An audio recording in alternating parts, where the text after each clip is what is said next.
But civil rights workers throughout the South did pay a price as they marched and sat in. They were jailed, tear-gassed, and beaten, while the Muslims stood away, and Malcolm ridiculed the civil rights leaders and their tactics. It's not so good to refer to what you're going to do as a sit-in. That right there castrates you. Right there it brings you down. What goes with it? Think of the image of someone sitting. An old woman can sit. An old man can sit. A chump can sit. A coward can sit. Anything can sit. Well, you and I have been sitting long enough, and it's time today for us to start doing some standing and some fighting to back that up. Malcolm's criticisms were not well received within the civil rights movement, but historian Vincent Harding says they did eventually have an effect. He was an agitator in one of the best senses of that word. Agitator in the sense of stirring up people to think about what was going on. I think that some of his attacks were unfair. I think that some of his attacks were more polemical than accurate. But I also think that he had clear justification for some of his criticism of the mainstream civil rights community, especially because of its failure to deal with the hard issues of the poor in the northern black communities. We suffer political oppression, economic exploitation, and social degradation, all of them from the same enemy. The government has failed us. You can't deny that. Anytime you live in the 20th century and you walking around here singing, "We shall overcome," the government has failed.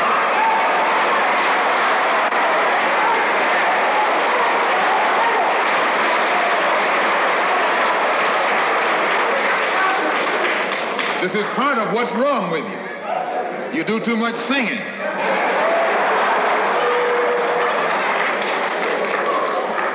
Today it's time to stop singing and start swinging.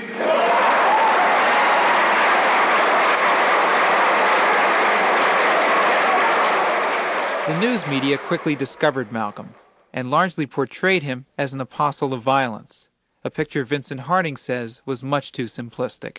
I think that Malcolm was in the same situation as many prophets who do not predict that violence must come, but who call upon the society to look at what it is doing to sow the seeds of violence and to offer to open up to the society the possibility of another way.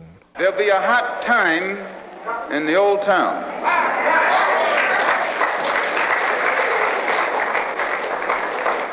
With regret, with great regret. And of course, Malcolm was saying these things just before those summers of urban rebellion and fires broke out in this country. He knew, he understood, he felt what was going on. He did not call people to burn. He never did that. That was not his way.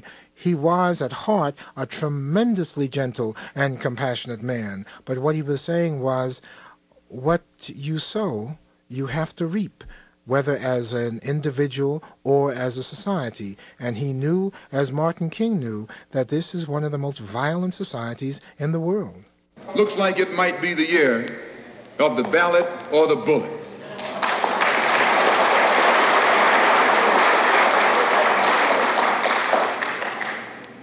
Because Negroes have listened to the trickery and the lies and the false promises of the white man now for too long, and they're fed up. They've become disenchanted. They've become disillusioned. They've become dissatisfied. And all of this has built up frustrations in the black community that makes the black community throughout America today more explosive than all of the atomic bombs the Russians can ever invent. Whenever you got a racial powder keg sitting in your lap, you're in more trouble than if you had an atomic powder keg sitting in your lap. When a racial powder keg goes off, it doesn't care who it knocks out the way. Understand this, it's dangerous.